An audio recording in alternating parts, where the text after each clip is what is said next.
Hello दोस्तों, स्वागत है आपका हमारे चैनल में। आज का हम इस वीडियो में जो क्लास 12 का भौतिक विज्ञान है दोस्तों, उसका जो चैप्टर है गतिमान आवेश तथा चुंबकत्व, उस चैप्टर का बहुत महत्वपूर्ण क्वेश्चन बताएंगे दोस्तों।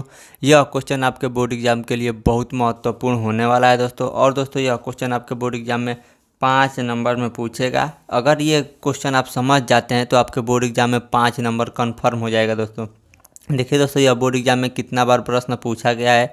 2014 में, 2015, 2019, 2020, 2022, 23, 24 में पूछा गया है। यह क्वेश्चन आपके बोर्ड एग्जाम में हर साल पूछा जाता है, तो यह भी क्वेश्चन इस बार बोर्ड एग्जाम में आने का बहुत ज़्यादा चांस है दोस्तों। तो इसलिए इस क्वेश्चन को ध्यान से देखिएगा और यह 5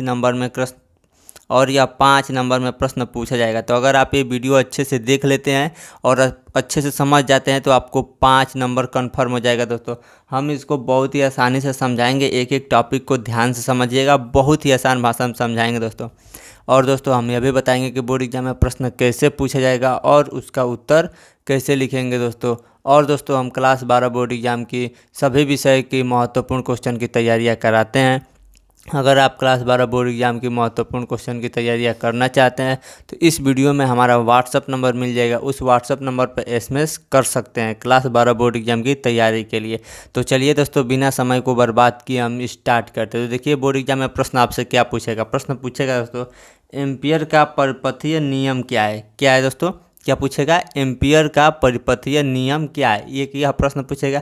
या केवल इतना ही प्रश्न पूछा जा सकता है, एम्पियर का परिपथीय नियम बताइए, तो भी उसका आंसर आप लिख दीजिएगा। और यह प्रश्न यह भी पूछेगा कि एम्पियर के परिपथीय नियम का उपयोग करके एक अनंत लंबाई, अनंत का मतलब होता है बहुत लंबा, लंबाई के सीधे धारावाही चालक के कारण उत्पन्न चुंबकीय क्षेत्र ज्ञात करना है। अब समझिए क्या करना है। सबसे पहले हमको एम्पियर का परिपथीय नियम बताना है। तो सबसे पहले हम आपको एम्पियर का परिपथीय नियम बता देंगे, उसके बाद यह आगे का बता रहे हैं। देखिए एम्पियर का परिपथीय नियम क्या है, यहाँ पे लिखे हैं।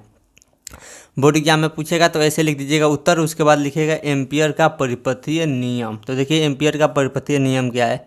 किसी बंद वक्र के लिए, बंद का मतलब क्या होता है दोस्तों, देखिए ऐसे एक गोला बना देंगे और यह बंद हो गया। और वक्र का मतलब यह टेढ़ हो गया, वक्र का मतलब गोल टेढ़ हो जाएगा। वक्र का मतलब सीधा नहीं होगा, मतलब वक्र है यानी टेढ़ है, गोल है, ये कुछ भी हो सकता है। तो किसी बंद, तो बंद है तो बंद, चारों ओर से बंद है, और वक्र का मतलब यह टेढ़ा है। वक्र के लिए चुंबकीय क्षेत्र भी, इसके लिए क्या होगा दोस्तों, जो चुंबकीय क्षेत्र भी है वह रेखीय समाकलन। अब देखिए रेखीय समाकलन क्या होता है। देखिए इसको बनाएंगे, इसको क्या पढ़ते हैं, समाकलन। और रेखीय समाकलन का मतलब क्या हो जाएगा, इसका कुछ लंबाई होगा dl। तो देखिए b, यहाँ पे तीर आरो बनाएंगे, डाट dl, फिर तीर बनाएंगे। तो यह क्या होगा दोस्तों, रेखीय समाकलन कहेंगे किसका, चुंबकीय क्षेत्र का। तो चुंबकीय क्षेत्र का b और रेखीय कुछ लंबाई होगा ना, जो रेखा होगा या कोई तार होगा उसका कुछ लंबाई होगा, तो उसको हो जाएगा dl। उस पर तीर बंद पृष्ठ द्वारा घेरे गए क्षेत्रफल में उपस्थित कुल धारा आई, यानी जो यह बंद पृष्ठ है इसमें उपस्थित कुल धारा जो आई है वह क्या होता है, म्यू नाट गुना होता है। क्या होता है, म्यू नाट गुना होता है। तो देखिए सबसे पहले क्या है, इसका रेखीय समाकलन यहाँ पे लिख देंगे। तो यह है चुंबकीय क्षेत्र का रेखीय समाकलन, तो इसको पढ़ेंगे समाकलन। और यह हो गया बी यानी चुंबकीय क्षेत्र, इस पर तीर है, फिर यहाँ पे डाट है, dl, फिर तीर है। ठीक, उसके बाद बराबर क्या होता है दोस्तों, जो विद्युत धारा है, तो विद्युत धारा को किससे पढ़ सकते हैं, आई से। और क्या होता है, म्यू नाट, इसको पढ़ेंगे म्यू नाट। तो म्यू नाट गुना होता है, तो गुना का मतलब गुणा कर देंगे, यानी कोई पूछे 5 गुना तो 5 का गुणा, 10 गुना तो 10 का गुणा। तो यह कितना गुना है, म्यू नाट गुना है। तो यहाँ पे देखिए म्यू नाट में आई का गुणा कर दें, तो यह दोनों आपस में बराबर होते हैं। ठीक, अब देखिए इसमें क्या पूछा है दोस्तों, तो यह हो गया दोस्तों एम्पियर का परिपथीय नियम, इसी को कहते हैं एम्पियर का परिपथीय नियम। अगर केवल पूछ दे कि एम्पियर का परिपथीय नियम क्या है, तो केवल आप इतना ही लिखेंगे तो आपको पूरा नंबर मिल जाएगा। फिर दोस्तों आगे आपसे प्रश्न पूछा जाएगा, यह भी प्रश्न पूछा जा सकता है कि एम्पियर के लिए परिपथीय नियम का उपयोग करके अनंत लंबाई के सीधे धारावाही चालक के कारण उत्पन्न चुंबकीय क्षेत्र। अब क्या करना है दोस्तों, अनंत लंबाई के मान लेंगे, यह क्या है, मान लेंगे यहाँ पे एक तार है। ठीक, अब यहाँ पे एक बिंदु P है, मान लीजिए यही तार है, अनंत लंबाई, लंबाई का मतलब यह बहुत लंबा है, तो कॉपी पे हम बहुत लंबा नहीं दिखा सकते हैं, तो बस इसलिए यहाँ पे छोटा सा रेखा खींच दिया। लंबा का मतलब अनंत लंबाई के, तो यह है। अब देखिए इसके यहाँ पे है क्षेत्र, तो इसके चारों ओर होगा ना, मान लीजिए इसमें अगर लाइट जाएगा तो इसमें क्या होगा, चारों ओर इसके चुंबकीय क्षेत्र उत्पन्न होगा। तो हम लोग ऐसे बना देंगे, मतलब इसके चारों ओर है, मतलब जो यह है ना इसके चारों ओर ऐसे, तो यह यहाँ पे रख दिए हैं और यही चित्र ऐसे बनाए हैं। देखिए जो यह गोल बनाए हैं वह ऐसे नहीं है, ऐसे वह ऐसे है, इसके चारों ओर बनाए हैं। ठीक, देखिए यहाँ पे एक और चित्र के माध्यम से उसको बता रहे हैं वह कैसे बनेगा।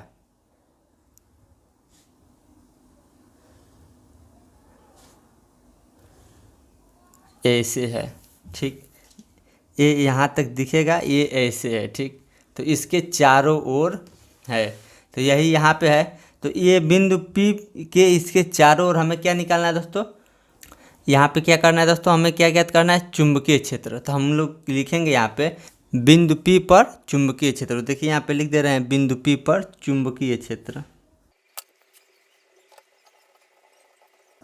तो देखिए बिंदु P पर चुंबकीय क्षेत्र B बराबर सूत्र क्या होता है, ध्यान समझिएगा। B बराबर सूत्र होता है म्यू नॉट अपान 2 पाई। हम आपके इसके पहले के वीडियो में इस सूत्र का भी निगमन किए हैं, अगर आप उसको नहीं देखें तो कोई दिक्कत नहीं, इस वीडियो के अंत में वो वीडियो आएगा, वहाँ से आप देख सकते हैं। होता है, फिर उसके बाद होता है I अपान R। इसको मान लेंगे समीकरण नंबर 1 और इसको मान लेंगे समीकरण नंबर 2। ठीक, इतना हो गया। अब देखिए इसका हम लोग जो चुंबकीय क्षेत्र का रेखीय समाकलन है इसको हल करेंगे, केवल इतना को। तो यहाँ पे लिखेंगे चुंबकीय क्षेत्र का रेखीय समाकलन।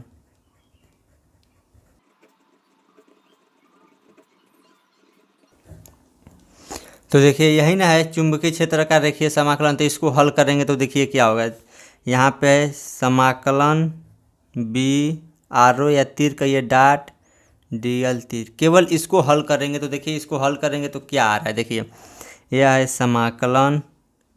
अब देखिए यह जो तीर हटाते हैं तो यह cos थीटा लगाते हैं, यह वेक्टर का रूल होता है। तो इसको तीर को हटा देंगे तो यह हो जाएगा B dl cos theta. cos theta कहाँ से आया दोस्तों, यह जब हटाए हैं तो cos थीटा लग जाएगा। यहाँ से जो डॉट और यह तीर हटा देंगे तो यहाँ पे cos थीटा लग जाएगा। अब देखिए थीटा क्या है, कोण है, तो यह हो गया चुंबकीय क्षेत्र की दिशा। चुंबकीय क्षेत्र यहाँ से क्या हो गई, यहाँ इधर होगी, और यह क्षेत्रफल सदिश यानी इसके लंबवत क्या होगा, इधर, यानी दोनों एक ही दिशा में है तो थीटा बराबर क्या हो जाएगा, 0। तो यहाँ पे लिखेंगे चूँकि थीटा बराबर 0 अंश है, तो यहाँ पे थीटा की जगह पर 0 अंश लगे। 0 अंश क्यों है, क्योंकि क्षेत्रफल के लंबवत एक लेते हैं, उसके बाद यह क्षेत्रफल के लंबवत ये दिशा हो गया, और दूसरा दिशा क्या होगा दोस्तों, जो चुंबकीय क्षेत्र है वह, तो दोनों एक ही दिशा में जाएगा तो थीटा बराबर 0 हो जाएगा। तो यह हो जाएगा समाकलन बी dl cos 0 अंश। ठीक, अब देखिए चूँकि यहाँ पे लिखेंगे चूँकि cos 0 अंश का मान क्या होता है, 1 होता है। क्या होता है दोस्तों, 1। तो cos 0 अंश की जगह पर 1 लिखेंगे।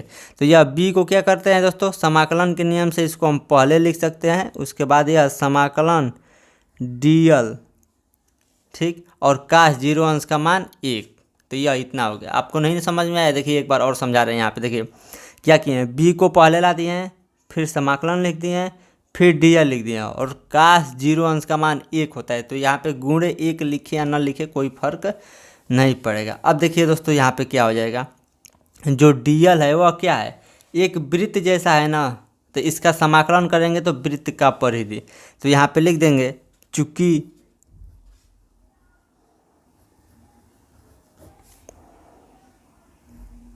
समाकलन dl वृत्ताकार है, इसलिए वृत्त की परिधि बराबर 2πr।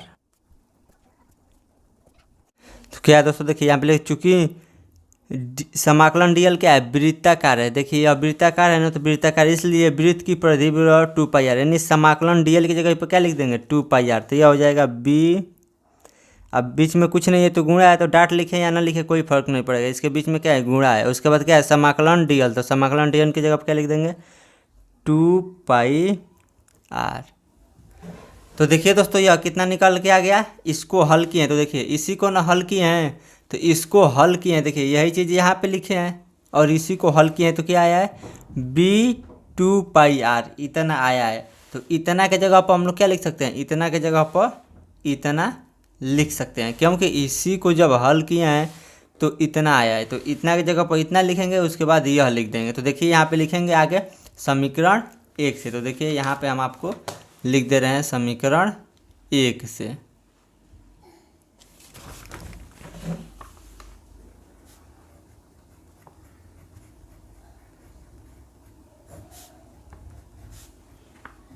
तो देखिए यहाँ पे हम साइड में लिख दे रहे हैं समीकरण क्या था, समीकरण 1 समाकलन B dl बराबर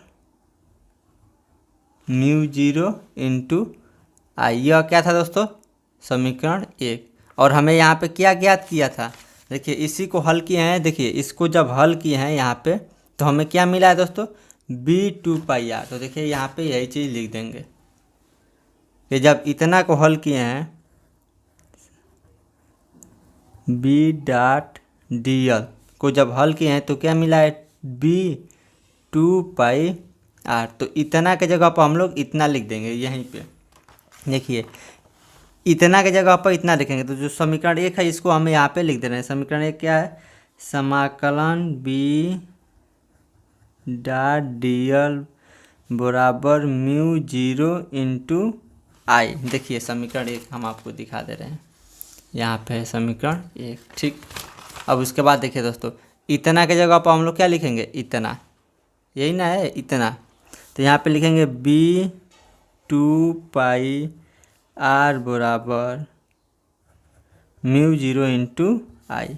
अब देखिए B को यहाँ पे रख देंगे, बाकी सबको बराबर के इधर भेज देंगे, तो यहाँ पे हो जाएगा B बराबर, B क्या किए हैं, बराबर किधर आएगा तो बट्टे में हो जाएगा, तो यह हो जाएगा μ0 इंटू आई अपान 2πr। तो यही क्या हो गया, चुंबकीय क्षेत्र बराबर सूत्र का आंसर हो गया। कहाँ, अनंत धारावाही चालक के कारण बिंदु P पर क्षेत्र। देखिए